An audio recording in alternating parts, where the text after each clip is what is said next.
नमस्कृत्य नरं चैव नरोत्तमं देवीं सरस्वतीं व्यासं ततो जयमुदीरयेत्। ओम नमो भगवते वासुदेवाय। ओम नमः पितामहाय। ओम नमः प्रजापतिभ्यः। ओम नमः कृष्णद्वैपायनाय। ओम नमः सर्वविघ्नविनायकेभ्यः।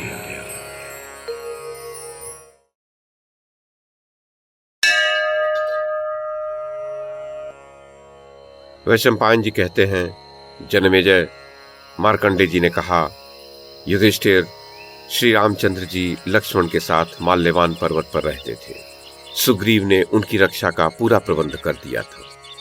एक दिन भगवान राम खिन्न चित्त होकर वीरवर लक्ष्मण से इस प्रकार बोले, लक्ष्मण, जाओ और पता लगाओ कि किष्किंधा में वानर राज सुग्रीव क्या कर रहा है।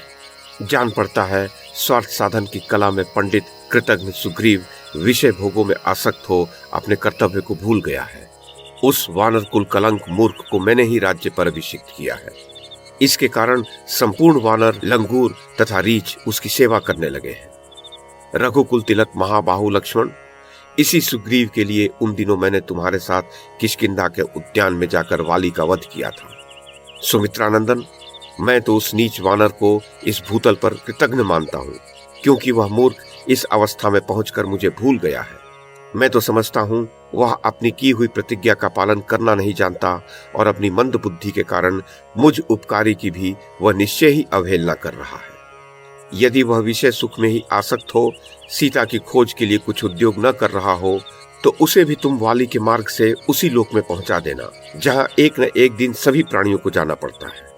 लक्ष्मण, यदि वानर राज हमारे कार्य के लिए कुछ चेष्टा कर रहा हो तो उसे साथ लेकर तुरंत लौट आना, देर न लगाना। युधिष्ठिर, भगवान राम के ऐसा कहने पर बड़े भाई की आज्ञा मानने वाले वीरवर लक्ष्मण जी प्रत्यंचा चढ़ाया हुआ धनुष लेकर किष्किंधा की ओर चल दिए। नगर द्वार पर पहुंचकर वे बेरोक टोक भीतर घुस गए। वानर राज सुग्रीव लक्ष्मण को कुपित जानकर स्त्री को साथ ले बहुत ही विनीत भाव से उनकी अगवानी में आए। उन्होंने उनका पूजन और सत्कार किया। इससे लक्ष्मण जी प्रसन्न हुए और निर्भय होकर श्री रामचंद्र जी का आदेश सुनाने लगे। सब सुन लेने पर सुग्रीव ने हाथ जोड़कर कहा, लक्ष्मण, मेरी बुद्धि खोटी नहीं है। मैं कृतज्ञ और निर्दयी भी नहीं हूँ। सीता जी की खोज के लिए जो यत्न मैंने किया है उसे ध्यान देकर सुनिए।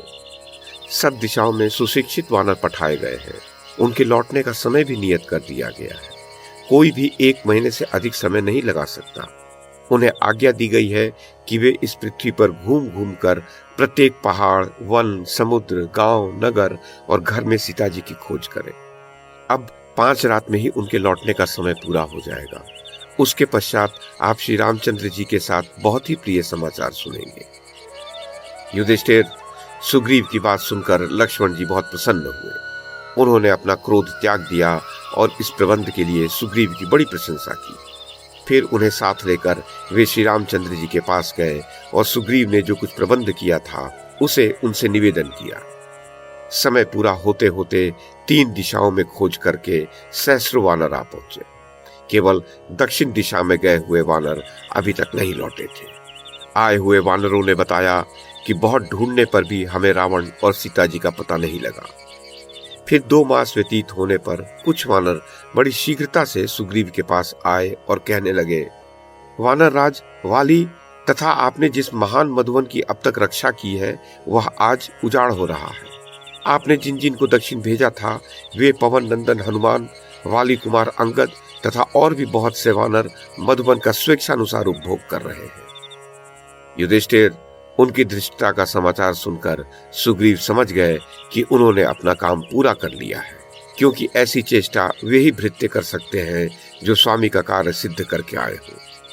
ऐसा सोचकर बुद्धिमान सुग्रीव ने श्री रामचंद्र जी के पास जाकर ये समाचार कह सुनाया। श्री रामचंद्र जी ने भी यही अनुमान किया कि उन वानरों ने अवश्य ही सीता का दर्शन किया होगा। तदनंतर हनुमान आदि वानरवीर मधुबन में विश्राम करने के पश्चात सुग्रीव से मिलने के लिए राम लक्ष्मण के निकट आए। उनमें से हनुमान की चाल ढाल और मुख की प्रसन्नता देखकर श्री रामचंद्र जी को यह विश्वास हो गया कि इसने ही सीता का दर्शन किया है। हनुमान आदि ने वहां आकर श्री राम, सुग्रीव तथा लक्ष्मण को प्रणाम किया। फिर राम के पूछने पर हनुमान ने कहा, रामचंद्र जी, मैं आपको बहुत प्रिय समाचार सुनाता हूँ। मैंने जानकी जी का दर्शन किया। पहले हम सब लोग यहाँ से दक्षिण दिशा में जाकर पर्वत, वन और गुफाओं में ढूंढते ढूंढते थक गए थे। इतने में एक बहुत बड़ी गुफा दिखाई पड़ी। वह अनेक योजन लंबी चौड़ी थी। भीतर कुछ दूर तक अंधेरा था, घने वन थे और उसमें बहुत से पशु रह रहे थे। बहुत दूर तक मार्ग तय करने के पश्चात सूर्य का प्रकाश देखने में आया। वहां एक बहुत सुंदर दिव्य भवन बना हुआ था। वह मय दानव का निवास स्थान बताया जाता है। उसमें प्रभावती नाम की एक तपस्विनी तप कर रही थी। उसने हम लोगों को नाना प्रकार के भोजन दिए, जिन्हें खाने से हमारी थकावट दूर हो गई, शरीर में बल आ गया। फिर प्रभावती के बताए हुए मार्ग से हम लोग ज्यों ही गुफा से बाहर निकले, त्यों ही हम देखते हैं कि हम लवण समुद्र के निकट पहुंच गए हैं और सह, मलय तथा दर्दुर नामक पर्वत हमारे सामने है। फिर हम सब लोग मलय पर्वत पर चढ़ गए। वहां से जब समुद्र पर दृष्टि पड़ी तो हृदय विषाद से भर गया। हम जीवन से निराश हो गए। भयंकर जल जंतुओं से भरा हुआ ये सैकड़ों योजन विस्तृत महासागर कैसे पार किया जाएगा, ये सोचकर हमें बड़ा दुख हुआ। अंत में अनशन करके प्राण त्याग देने का निश्चय करके हम सब लोग वहां बैठ गए। आपस में बातचीत होने लगी। बीच में जटायु का प्रसंग छिड़ गया। उसे सुनकर एक पर्वत शिखर के समान विशालकाय घोर रूपधारी भयंकर पक्षी हमारे सामने प्रकट हुआ। देखने से जान पड़ता था मानो दूसरे गरुड़ हो। वह पक्षी हमें खा जाने की युक्ति सोचने लगा। फिर हमारे पास आकर बोला, कौन मेरे भाई जटायु की बात कर रहा था? मैं उसका बड़ा भाई पक्षीराज संपाति हूँ। हम दोनों एक दूसरे से होड़ लगाकर आकाश में सूर्य मंडल तक पहुंचने के लिए उड़े थे। इससे मेरी ये दोनों पांखें जल गईं, परंतु जटायु के पंख नहीं जले। तब से दीर्घ काल व्यतीत हो गया। उन्हीं दिनों मैंने अपने प्रिय भाई गृद्धराज जटायु को देखा था। पंख जल जाने से मैं इसी महान पर्वत पर गिर पड़ा। तब हमने जटायु की मृत्यु और आपके संकट का समाचार संक्षेप में सुना दिया। ये अप्रिय समाचार सुनकर उसे बड़ा कष्ट हुआ और फिर वह पूछने लगा, राम कौन है? सीता कैसे हरी गई? और जटायु की मृत्यु किस प्रकार हुई? इसके उत्तर में हमने आपका परिचय, आप पर सीता हरण, जटायु मरण आदि संकटों का आना तथा अपने अनशन का कारण यह सब कुछ विस्तार से बताया।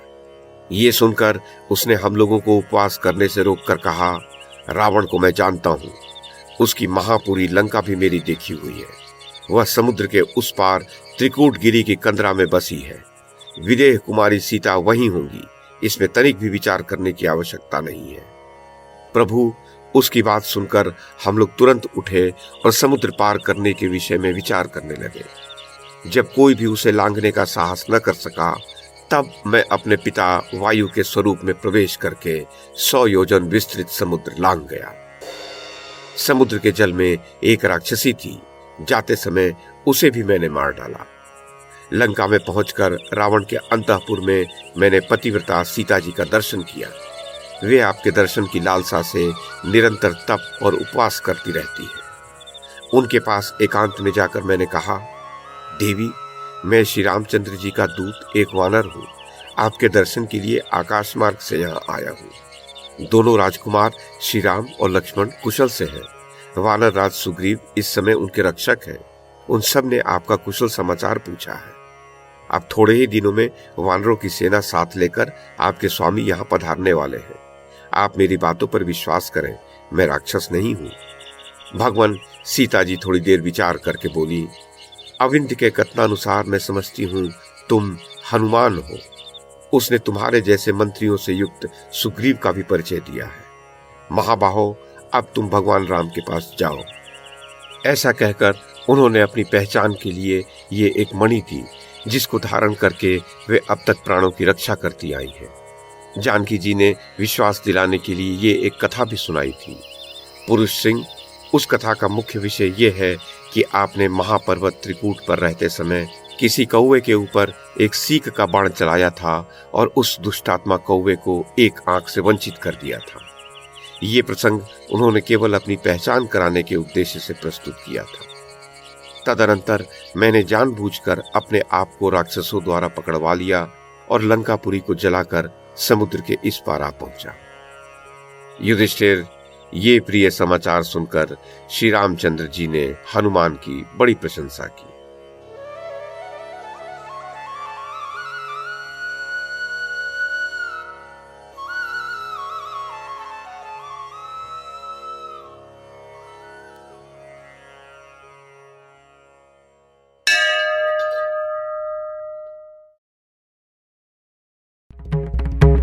YouTube के माध्यम से महाभारत की कथा को एक श्रृंखला के रूप में प्रस्तुत करने का हमारा ये प्रयास यदि आपको सराहनीय लगा हो तो कृपया इस कड़ी को लाइक और शेयर करें, चैनल को सब्सक्राइब करें और बेल आइकन को दबाएं। साथ में अन्य लोगों को भी देखने के लिए प्रेरित करें। धन्यवाद और नमस्कार।